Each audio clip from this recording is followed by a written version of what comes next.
Okay शुरू। ठीक है भाई। नमस्कार भाई। आज अपन दिल्ली सल्तनत को पढ़ेंगे। ठीक है, शुरू करें। तो दिल्ली सल्तनत, इसमें 5 वंश हुए हैं। कौन कौन से वंश हैं? लिखो। जीके तो सीख लो। जी का मतलब गुलाम वंश। के का मतलब जी का मतलब गुलाम वंश। के का मतलब खिलजी वंश। टी का तुगलक और एस का सैयद और एल का लोधी। गुलाम वंश, गुलाम वंश। फिर बात दूसरे नंबर पर आता है खिलजी वंश। खिलजी वंश। फिर आता है कौन सा? तुगलक वंश। तुगलक वंश। फिर आता है सैयद वंश। सैयद वंश। फिर आता है कौन सा? लोधी वंश। गुलाम वंश का कार्यकाल कब से कब तक था? गुलाम वंश का कार्यकाल था 1206 से 1290।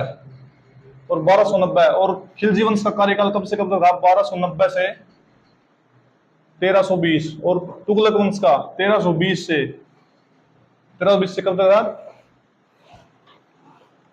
देखो, गुलाम वंश का कार्यकाल 1206 से 1290। और खिलजी वंश का कार्यकाल 1290 से 1320। तुगलक वंश का 1320 से 1414। और इसके बाद है खिलजी वंश 1414 से 1451। 1414 से 1451। इसके बाद आया लोधी वंश, जो दिल्ली सल्तनत का आखिरी वंश था। कौन सा था वो? लोधी वंश। ये था 1451 से 1526। लोधी वंश में आखिरी में बाबर आता है। और उसने क्या किया? जो लोधी वंश का आखिरी शासक था, कौन? इब्राहिम लोधी, उसको पानीपत के फर्स्ट युद्ध में हराया और दिल्ली सल्तनत का राज खत्म और मुगल शासन शुरू। ठीक है, देखो। अब ये देखो कि इनमें से कौन सा शासन सबसे लंबा था और कौन सा सबसे छोटा था। तो खिलजी वंश अगर देखें तो 1290 से 1320, लगभग ये 30 ही साल का था। तो इस सबसे छोटा कार्यकाल था।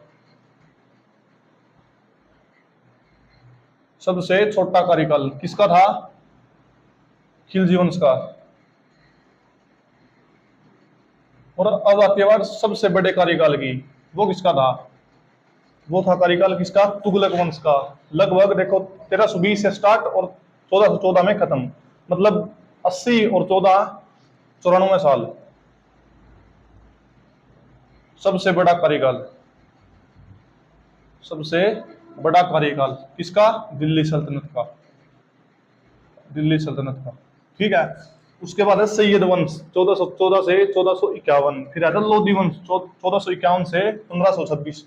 सबसे पहले आता है गुलाम वंश, फिर खिलजी वंश, फिर तुगलक, फिर सैयद, फिर लोधी। सबसे लंबा था तुगलक वंश का क्या कार्यकाल। और फिर उसके बाद है सबसे छोटा कार्यकाल, वो था इसका खिलजी वंश का, लगभग 30 साल के आसपास। ठीक है, ये हो गया भाई इसका थोड़ा इंट्रोडक्शन। ठीक है, दिल्ली सल्तनत का। अब शुरू करेंगे गुलाम वंश से। कब? 1206 से 1290।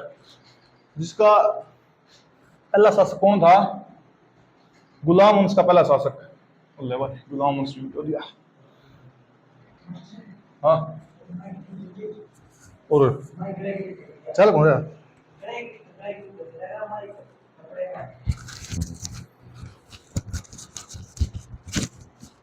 और गड़बड़ होगी भाई। सबसे पहला है गुलाम वंश। ठीक है, गुलाम वंश चल रही है। गुलाम वंश अब पढ़ेंगे आप गुलाम वंश। कौन सा वंश? गुलाम वंश। गुलाम वंश कब से कब तक था? 1206 से 1290। कितना का लगभग ये? देखो, अगर 90 होते तो ये था लगभग 84 साल। ठीक है, 84 साल। और इसके पहले शासक कौन थे गुलाम वंश के? गुलाम वंश के इसके अन्य नाम लिख ले बारी। अन्य नाम कौन कौन से हैं? दास वंश। दास वंश। देखो, गुलाम, गुलाम का मतलब दास, इसको गुलाम वंश या दास वंश भी बोल सकते हैं। और इसके बाद कौन सा? इलबरी वंश। वही बोलो ना, इलबरी वंश। और इसके बाद ममलूक वंश, ममलूक वंश भी बोलते हैं इसको। ठीक है, अब देखो इसके क्या नाम थे, 3 नाम थे इसके अलग अलग, वही नाम तो बोलो, दास वंश, इलबरी वंश और ममलूक वंश। ठीक है, इसके बाद गुलाम वंश में कुल कितने 11 शासक हुए? गुलाम वंश में कुल 11 शासक हुए, 11 शासक हुए। ठीक है, और इसका गुलाम वंश का पहला शासक कौन था जिसने दिल्ली पर राज किया? कौन था वो? कुतुबुद्दीन ऐबक, कुतुबुद्दीन ऐबक, कुतुबुद्दीन ऐबक। कब से कब तक था ये? 1206 से 1210। इसका देखो गुलाम वंश स्टार्ट किया हमने 1206 से 1290, कितना होगा? लगभग 84 साल। इसका अन्य नाम क्या था इसका? गुलाम वंश का दास वंश, इलबरी वंश और ममलूक वंश। ठीक है, इसके बाद गुलाम वंश। गुलाम वंश में कुल कितने शासक हुए? 11 शासक हुए। गुलाम वंश में कुल कितने शासक हुए? 11 शासक। ठीक है, कुतुबुद्दीन ऐबक 1206 से 1210। ठीक है, इसकी राजधानी कौन सी थी? लाहौर। राजधानी कौन सी थी? लाहौर, जो कहां पर पड़ता है? पड़ता है पाकिस्तान में। ठीक है, और अगर इसकी सैन्य राजधानी पूछ ले तो वो कौन सी थी? इंद्रप्रस्थ, मतलब दिल्ली। सैन्यप्रस्थ राजधानी कौन सी थी? इंद्रप्रस्थ, मतलब दिल्ली। इंद्रप्रस्थ मतलब आज की दिल्ली। सैन्यप्रस्थ का मतलब जहां पर इसके हथियार वगैरह रखे रहते थे, मतलब जैसे उस टाइम पे बंदूक तो था ही नहीं, भाले हो गए, तलवार हो गई, और जो भी मतलब इसका जो युद्ध की सामग्री थी वो कहां पर थी? इंद्रप्रस्थ, दिल्ली में। ठीक है, गौरी ने इसको, जो कुतुबुद्दीन ऐबक था ये गुलाम था। ठीक है, इसको किससे? गौरी ने, गौरी ने इसे मिर्जा, कौन था वो? मिर्जा अजीज कोका। किसे? मिर्जा अजीज कोका से खरीदा था। किसे खरीदा था? मिर्जा अजीज कोका से खरीदा। मिर्जा अजीज कोका से खरीदा। ये मिर्जा अजीज कोका तक कौन था इसका? कुतुबुद्दीन ऐबक के जो मतलब माँ बाप थे। देखो पहले क्या होता था मुस्लिम वंश में, देखो मुस्लिम ज्यादा बच्चे पैदा होते थे, वो होते तो क्या थे, वो ज्यादा बच्चे पैदा करते थे। और अब देखो, अब पहले इतने क्या थे, इतने ज्यादा साधन नहीं थे ना। तो देखो वो जो था पाकिस्तान के ऊपर का एरिया, ये गजनी गौर का एरिया, वहां पर क्या था कि इतना मतलब ना तो पानी की सुविधा थी, खाने पीने की सुविधा नहीं थी। तो देखो अब जितने ज्यादा सदस्य होंगे उतना ज्यादा मतलब परिवार में क्या होगा? खर्चा होगा। ठीक है, खर्चा हुआ तो उनके लिए अब रोटी पानी भी चाहिए, वो इतना ज्यादा होता नहीं था। तो ये क्या थे, अपने बच्चों को बेच देते थे। किसको बेच देते थे? जो बड़े बड़े सुल्तान होते थे या जो मतलब इनको खरीदने आते थे, उनको कौन बेच देते थे? बच्चों के माँ बाप। मिर्जा अजीज कोका, इसके जो मिर्जा अजीज कोका था वो कुतुबुद्दीन ऐबक के पिता थे। ठीक है, इसने इसको, मिर्जा अजीज कोका ने कुतुबुद्दीन ऐबक को बेच दिया था। किसको? गौरी को। ठीक है, गौरी को। फिर इसने क्या है, गौरी ने, गौरी ने ऐबक को कौन सी उपाधि दी? ऐबक को सिपह सलार, सिपह सलार व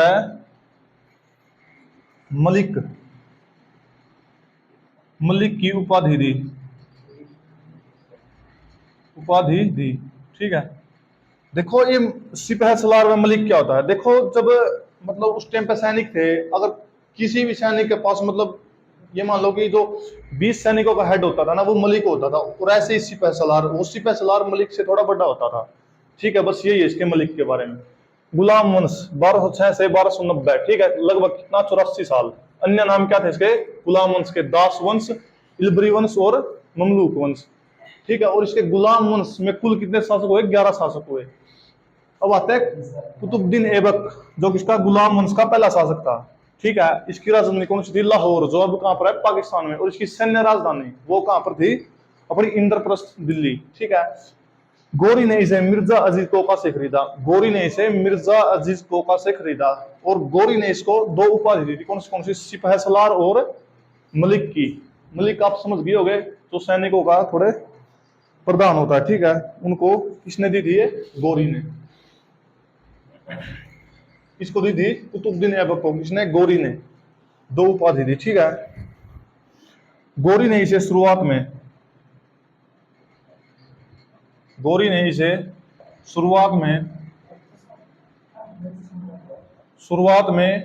अमीर ए आखूर, अमीर ए आखूर, अमीर ए आखूर का मतलब आप समझ गए होंगे, जो मतलब घोड़े के अस्तबल का। ठीक है, क्या था? घोड़े के अस्तबल का प्रमुख अमीर ए आखूर नियुक्त किया। इसका मतलब क्या हुआ? अमीर ए आखूर का मतलब घोड़े के अस्तबल का, घोड़े के अस्तबल, घोड़े के अस्तबल का प्रमुख, अस्तबल का प्रमुख कौन था?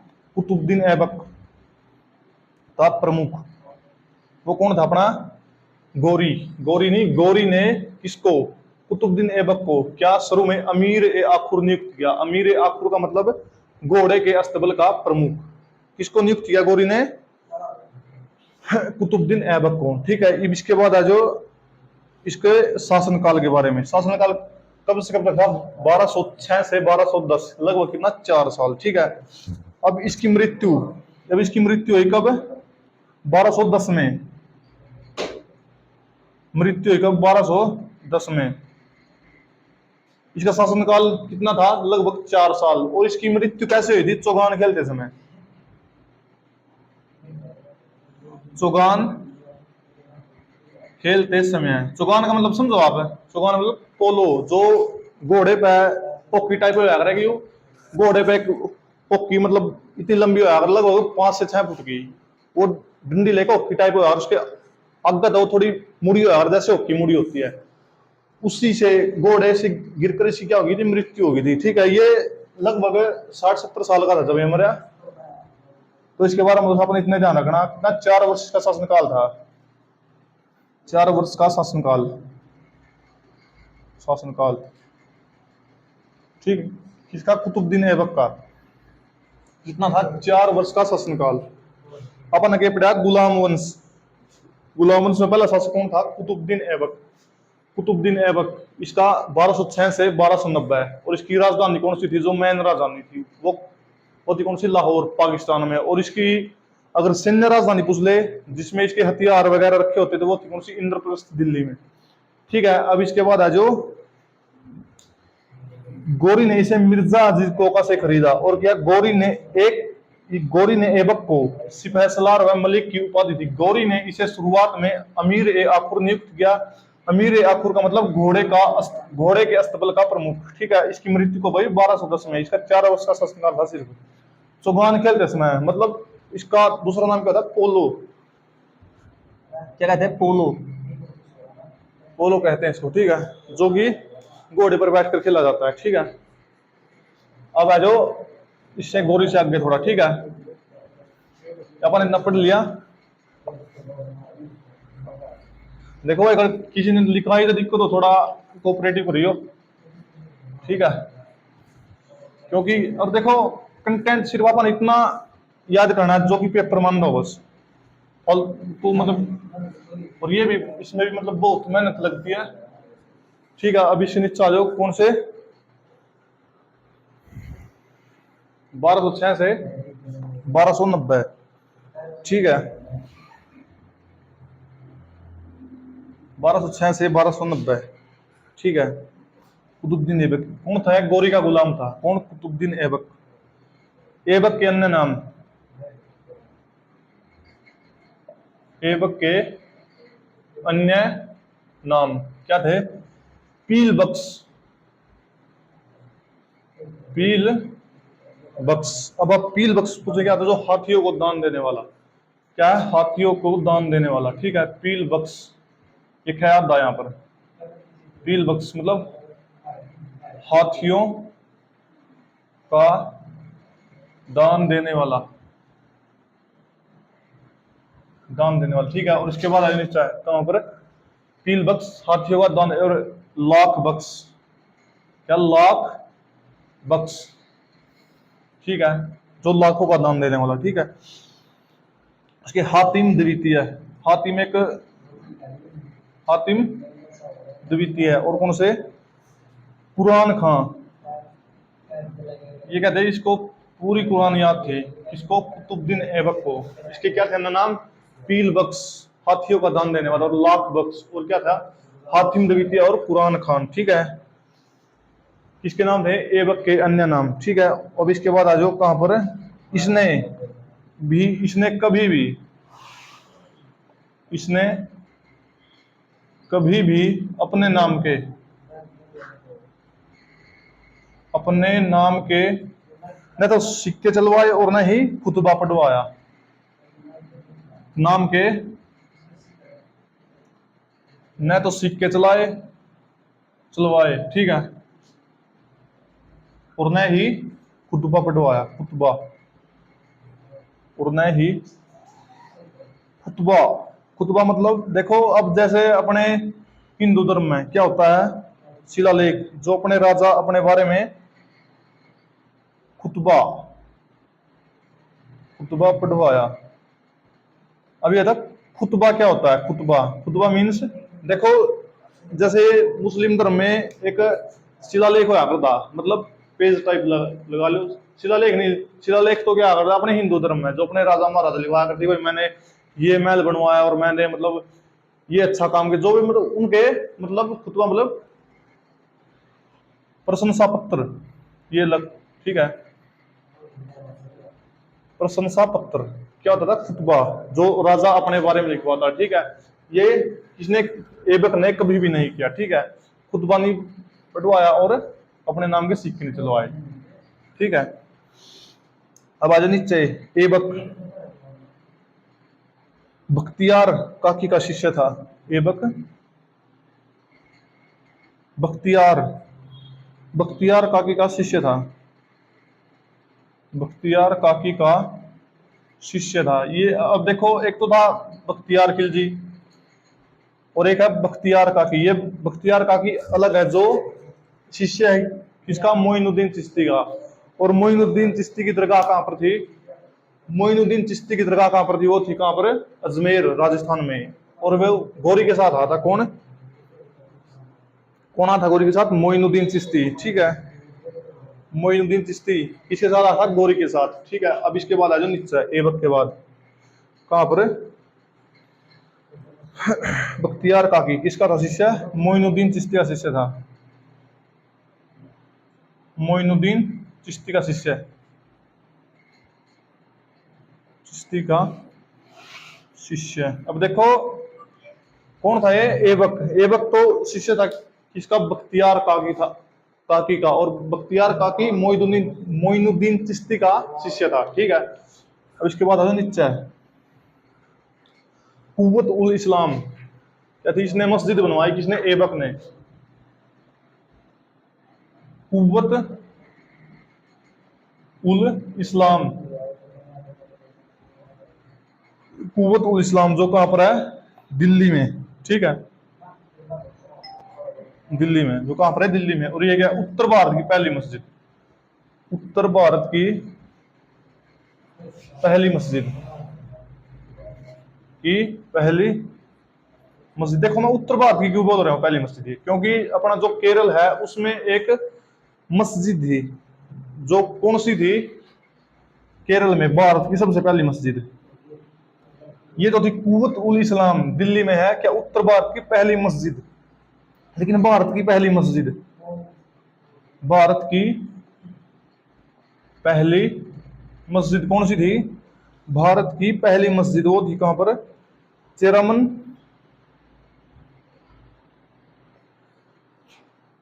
चेरामन जुमा मस्जिद, चेरामन जुमा मस्जिद कहां पर है, केरल में, कहाँ पर है, केरल में। ये क्या थी, भारत की पहली मस्जिद, ठीक है।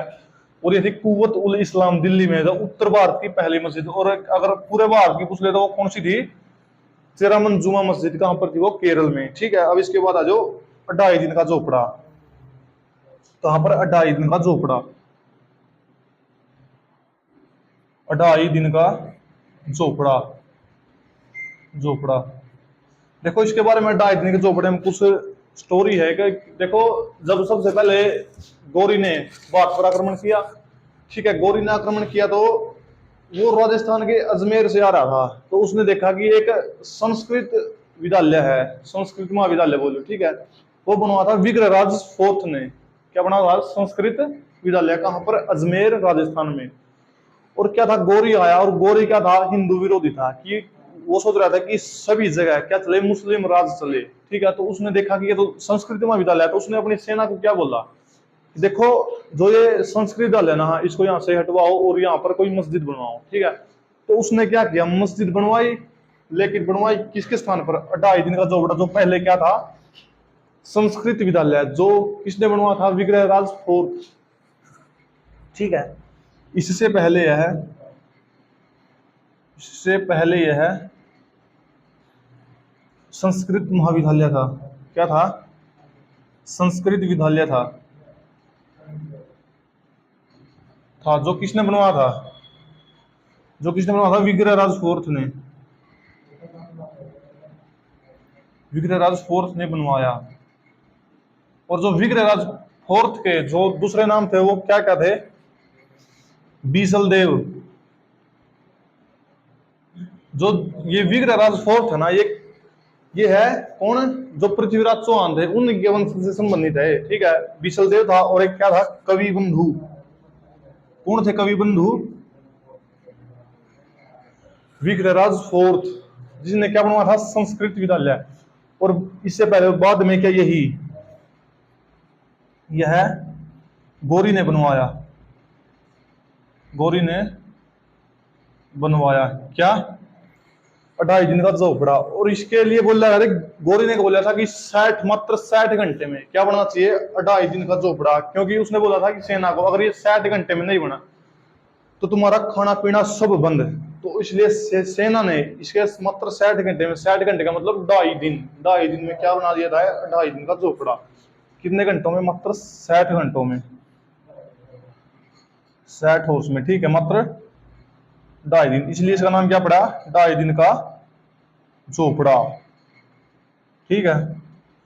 इसलिए इसका नाम क्या पड़ा, 2.5 दिन का झोपड़ा। देखो एबक, एबक के अन्य नाम क्या थे, पील बक्स, जो क्या हाथियों का दान देने वाला। और पील बक्स के बाद क्या था, लाख, लाख बक्स, मतलब लाखों का दान देने वाला। और उसके बाद क्या था, लाख वंश, लाख बक्स, हातिम द्वितीय और कुरान खां। इसने कभी भी अपने नाम के न सिक्के और न ही अपने नाम का खुतबा, खुतबा मतलब क्या होता है, जो एक प्रशंसा पत्र लगा लो, कि जो अपन मुस्लिम उर्दू भाषा में लिखवाते थे क्या, अपने लिए, ठीक है, कि भाई मैंने ये काम किए, और ठीक है। अब ऐबक बख्तियार काकी का शिष्य, देखो ऐबक बख्तियार काकी का शिष्य था, और कौन, बख्तियार काकी, वो था मोइनुद्दीन चिश्ती का शिष्य, ठीक है। अब इसने जो काम करवाया, कौन, कुव्वत उल इस्लाम, इसने कुतुबुद्दीन ऐबक ने वो करवाया क्या, दिल्ली में कुव्वत उल इस्लाम, उत्तर भारत की पहली मस्जिद। और भारत की पहली मस्जिद पूछ ले रहे हो, चेरामन जुमा मस्जिद, कहां पर है, केरल में। 2.5 दिन का झोपड़ा। इससे पहले है संस्कृत महाविद्यालय, संस्कृत विद्यालय था, ठीक है, महाविद्यालय बोले, विद्यालय बोले, ठीक है। और ये बनवाया था विग्रहराज फोर्थ ने बनवाया, ठीक है। इसके अन्य नाम क्या थे, बीसल देव और कवि बंधु, जो आगे चलकर चौहान वंश, वो इसी से संबंधित था, ठीक है।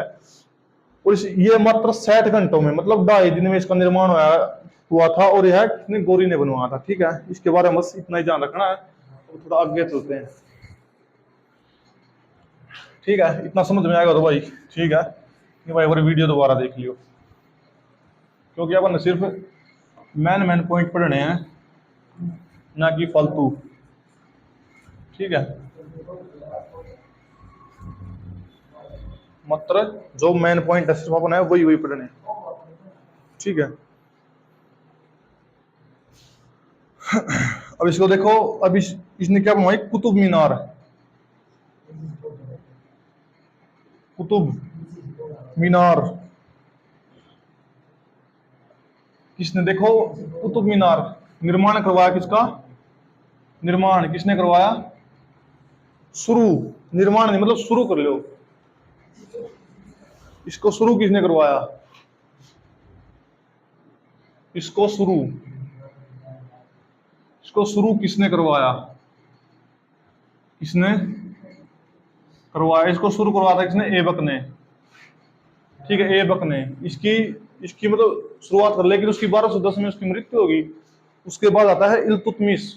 इल्तुतमिश में क्या नाम है इसका, जो कुतुब मीनार थी इसका क्या पूरा निर्माण करवाया।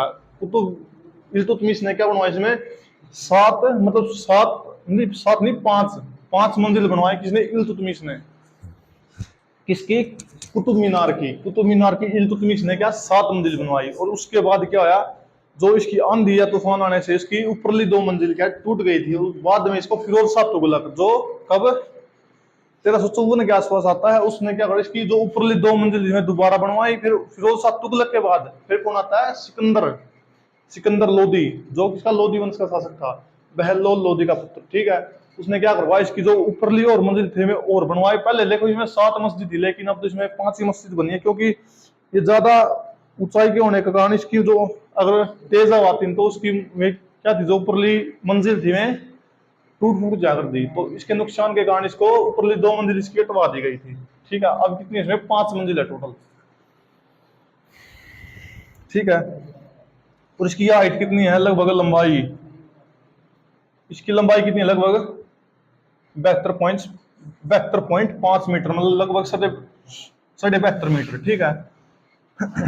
1993 में, 1993 में, क्या यूनेस्को में, यूनेस्को की वर्ल्ड हेरिटेज सूची में शामिल, वर्ल्ड हेरिटेज सूची में, वर्ल्ड हेरिटेज में शामिल। कौन, कुतुब मीनार, कब, 1993 में, ठीक है। विश्व विरासत सूची में शामिल। 2.5 दिन का चौपड़ा, पहले संस्कृत विद्यालय जिसको दीनराज चतुर्थ, ठीक है, इतना हो गया। अब आज ऐबक, ऐबक के बारे में कुछ और पढ़ ले। ऐबक को ही गुंबद कला, गुंबद मतलब समझो, गुंबद कला व मेहराब कला का जनक कहा जाता है, मेहराब कला का जनक माना जाता है, कला का जनक माना जाता है इसको, कुतुबुद्दीन ऐबक को ही। गुंबद मतलब समझ रहे हो, गुंबद, गुंबद का मतलब देखो, जो जैसे मतलब मस्जिद होती है उनके ऊपर क्या होता है, एक ऐसे डमरू टाइप का, जो मतलब गोलाई टाइप का ऐसे होता है, ठीक है। और जो मेहराब कला होती है, जैसे मतलब दरवाजा है, दरवाजे के अंदर क्या होता है, थोड़ा डिजाइन हम बना दिया अगर ऐसे, ठीक है, ऐसे, इसको क्या बोलते हैं, मेहराब, ठीक है। इसको ऐसे बोलते हैं मेहराब, ठीक है। ये थोड़ा समझियो, वैसे आप थोड़ा गूगल पे देख लियो, वहां से आपको सही समझ में आ जाए, ठीक है। ये कौन सा है मेहराब, ये कौन सा गुंबद, मेहराब, ये आपको थोड़ा अच्छे समझ में आ जाएगा, थोड़ा गूगल खोल के देख लियो, ठीक है। ये आपको अच्छे से समझ में आ जाएगा। कहते हैं तो ये तो है मेहराब, और क्या होती है, ये मेहराब और ये गुंबद, ठीक है, ये ऐसे होती है, ठीक है। अब इसके बाद क्या हो, ठीक है। ऐबक का दरबारी कवि, ऐबक का दरबारी कवि, ऐबक का दरबारी कवि कौन था, दरबारी कवि मतलब जो उसके राज्य में रहकर उसके लिए जो मतलब कहानियां लिखता था, या उसके बारे में, इतिहास के बारे में लिखता, जिसे आज हम उसको मतलब उसके बारे में आज हमको पता है, उसी को कहते क्या, दरबारी, दरबारी कवि, जिसने उसके बारे में लिखा और आज हम उसके बारे में पढ़ पा रहे हैं। कौन था वो, हसन निजामी, हसन निजामी कौन था, कुतुबुद्दीन ऐबक का दरबारी कवि, ठीक है। और इसकी पुस्तक कौन सी है, एक जो कि दिल्ली पुलिस 2020 में पूछा गया प्रश्न है, ठीक है, पुस्तक वो कौन सी है, ताजुल मासिर, ताजुल मासिर किसकी पुस्तक है, दिल्ली पुलिस 2020 में पूछा गया प्रश्न, कौन सी है, ताजुल मासिर, किसकी पुस्तक है, हसन निजामी की। हसन निजामी कौन था, ऐबक का दरबारी कवि, ठीक है। ऐबक का मकबरा देखो, ऐबक का मकबरा, ऐबक की मृत्यु कब हुई थी, 1210 में, मात्र 4 साल के कार्यकाल के बाद, ठीक है। ऐबक का मकबरा, ऐबक का मकबरा कहां पर है? लाहौर। लाहौर कहां पर पड़ता है? पाकिस्तान में। लाहौर पाकिस्तान में, ठीक है। और इसको ऐबक का मकबरा इसने नहीं बनवाया, इसने बनवा ये बनवाया था किसने? इल्तुतमिश ने, ठीक है। किसने बनवाया? इल्तुतमिश ने। इल्तुतमिश, ठीक है। इल्तुतमिश, इल्तुतमिश कौन था? जो इसका गुलाम वंश का आगे का शासक हुआ, इल्तुतमिश ने बनवाया क्या? ऐबक का मकबरा कहां पर है? लाहौर पाकिस्तान में है, ठीक है। और आराम शाह जो इसके ऐबक के बाद के कौन हुआ शासक? आराम शाह। आराम शाह ये पढ़ेंगे कल, ठीक है। आराम शाह ये कब थे? 1210 से 11, लगभग ये एक अयोग्य शासक था। अयोग्य शासक कौन था? आराम शाह, ठीक है।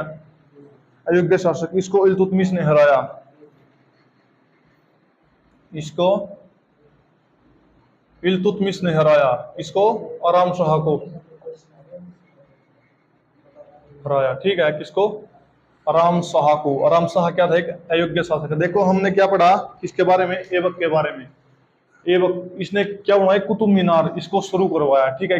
किसने? ऐबक ने। लेकिन इसकी लंबाई कितनी है? लगभग इसकी लंबाई कितनी? 72.5 मीटर। और देखो इसको 1993 में किसको? कुतुब मीनार को यूनेस्को की वर्ल्ड हेरिटेज की सूची में शामिल किया गया, ठीक है।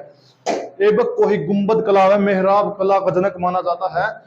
गुंबद कैसे होती है? तो वो देखो, तो उसके मंदिर के जैसो अपने ये मस्जिद होती है, इनके ऊपर को ऐसे ना होता है वो, मतलब गोलाई टाइप सा, उसको बोलते हैं गुंबद। और क्या? मेहराब है जो मतलब दरवाजे में होती है, कैसे थोड़ा डिजाइन हो अगर जैसे उन्हें बना रखे हैं, ठीक है। मेहराब। ऐबक का दरबारी कवि कौन था? हसन निजामी, ठीक है। पुस्तक कौन सी थी? ताजुल मासरी। जो भी इसकी पुस्तक की थी, हसन निजामी की पुस्तक कौन सी थी? ताजुल मासिर। जो दिल्ली पुलिस 2020 में पूछा गया प्रश्न है, ठीक है। ये ध्यान रखने बात। और ऐबक को ही ऐबक का मकबरा लाहौर पाकिस्तान में जो इसने बनवा था? इल्तुतमिश ने, ठीक है भाई। आज के लिए हम इतना ही पढ़ेंगे और आगे की बात कल। जय हिंद, जय भारत, धन्यवाद।